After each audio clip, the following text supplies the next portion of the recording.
Is global pop stifling music? My topic was suggested by three things. First, Mary Spender put out a video recently saying she'd be spending £25,000 on an 8-date tour, and ticket sales being what they were, she was worried about covering her costs. The video would probably have given a boost to sales, but still, she asked for people to share their experience. Second, Rick Beato put out a video in response to a New York Times article which suggested that Taylor Swift's achievement was comparable to that of the Beatles. Rick pointed out that Taylor Swift uses teams of writers and that the musical inventiveness of her work isn't in what he called the same universe. And finally, there's my own experience of trying to promote my 6th album, Psychboard, released in December 2023, and now to book a tour to promote it. Even higher venues are sometimes sluggish in responding to inquiries. The price of hiring a 200-capacity venue can vary from £150 to £1,200. Other venues are either colonised by promoters or judge your value by the numbers on your socials. All this can be very disheartening. I've thought about the question of how to succeed in music long and hard. I wrote my first song at 14. I played my first full band gig at 15. I busked, fronted cover bands, a post-punk political band, indie bands, gigged extensively as the singer in a tribute to Free, and I've developed a solo career playing solo and with a 4-piece band. So here are my conclusions. Let's focus on what Mary Spender was concerned about, not being able to get enough people along to gigs in higher venues. What are the causes of this problem? First, audiences may not be transferable. Watching YouTube videos and listening to live music are very different kinds of activity. Mary recognises this.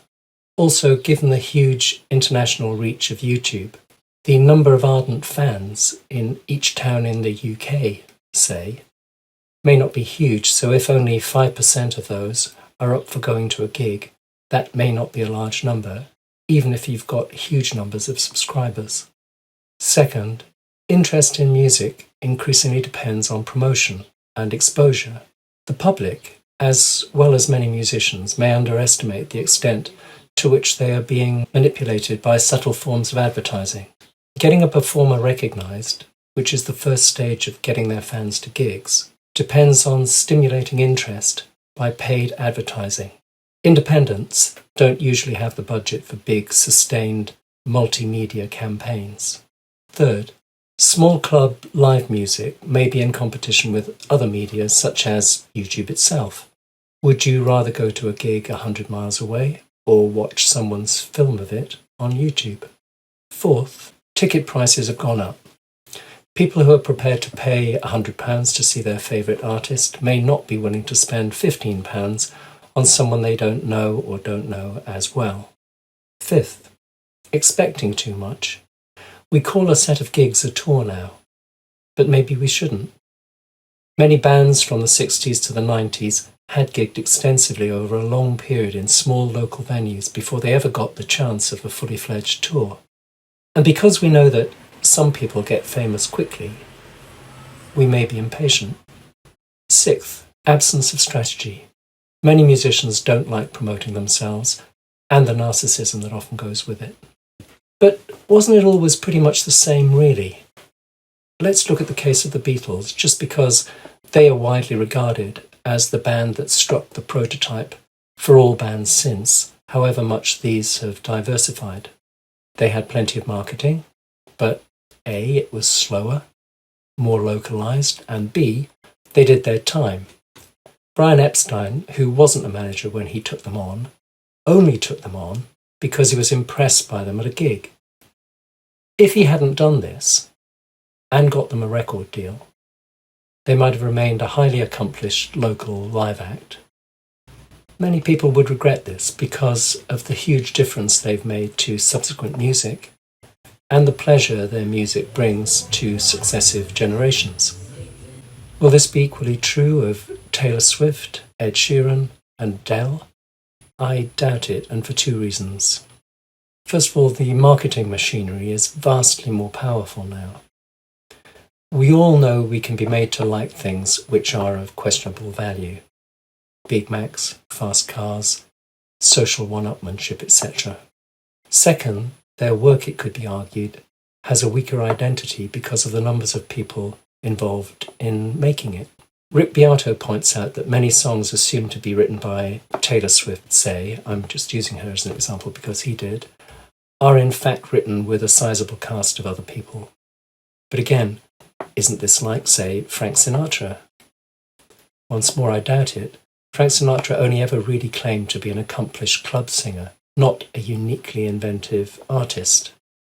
Third, this music is market-led, not experimental. Utkarsh Mohan, the Singapore-based musician and YouTuber, had a previous career in corporate management. On his channel, The Ministry of Guitar, he talks repeatedly of moneyballing in music. This means the use behind the scenes of money to make things happen. Social media is able to respond on a historically unprecedented scale to the analysis of data. Companies and individuals with plenty of money can find out what music audiences like, analyze its characteristics, and then advertise a very similar product back to the same audience. This has never been done on the same scale before. It's common to regard the essential issue as being about age and say that boomers are old people shouting at clouds. It's not that young people critical of this system, which exploits the attention of listeners for financial gain, don't exist.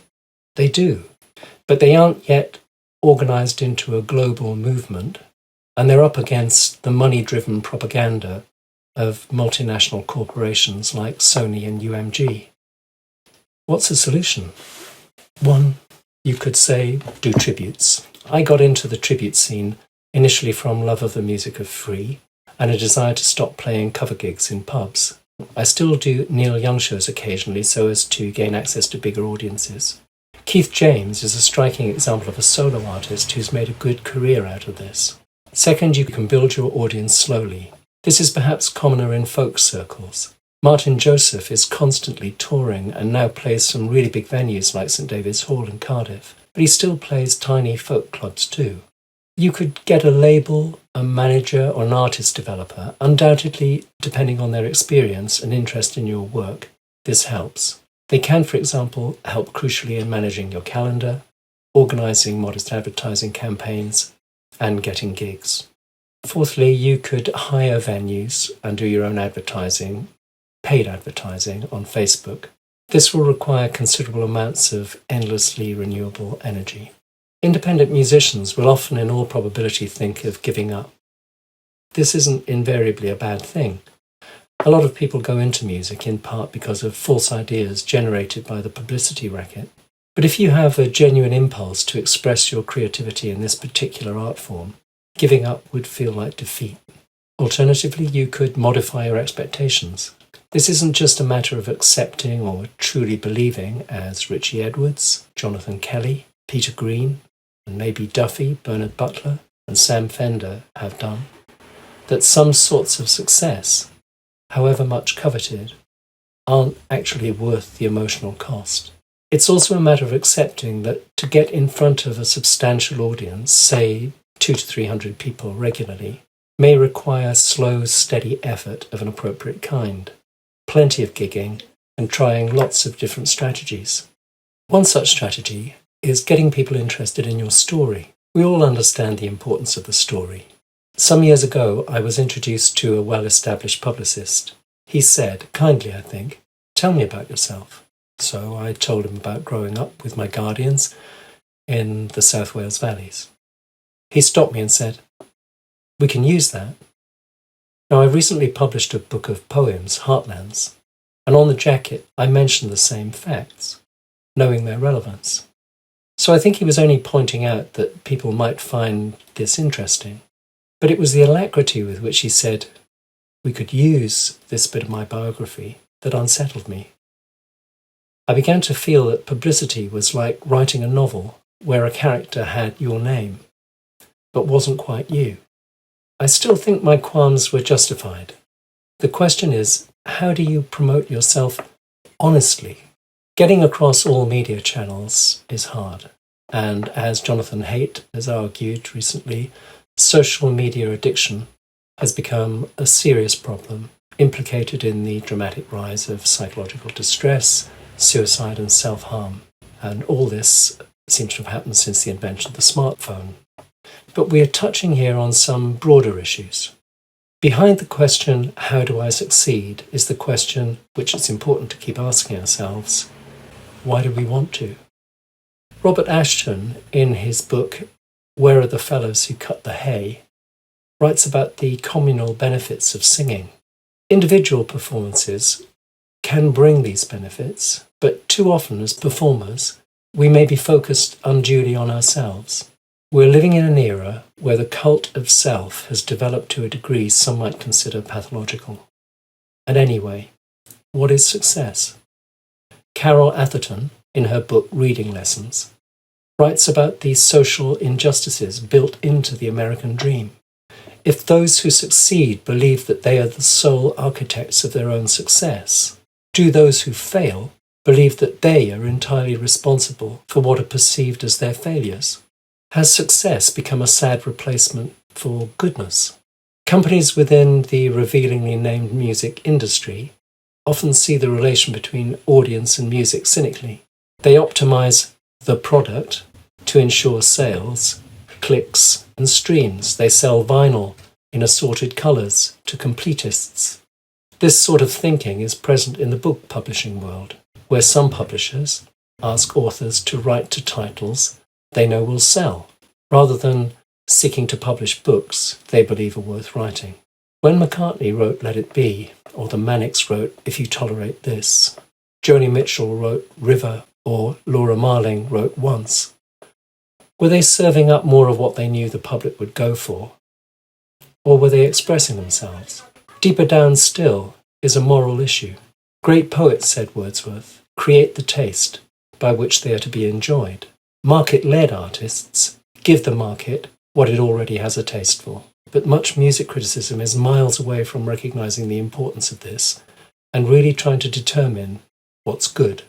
We've shifted from a state of culture where the counterculture was critical of the main culture to one where the counterculture has been swallowed by the main culture.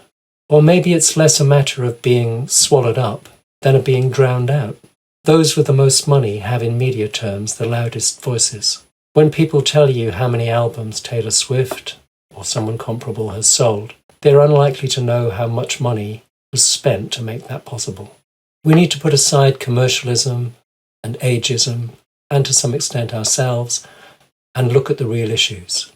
Ultimately, we need to form an idea of success which seems morally good to us, and then do whatever we reasonably can to achieve it. If our work has an essential value, if we perform it in an authentic way, and we promote it honestly, it will eventually reach a decent number of people, and some of them will come to gigs, especially if the gigs are recommended enthusiastically by others. At least I hope so.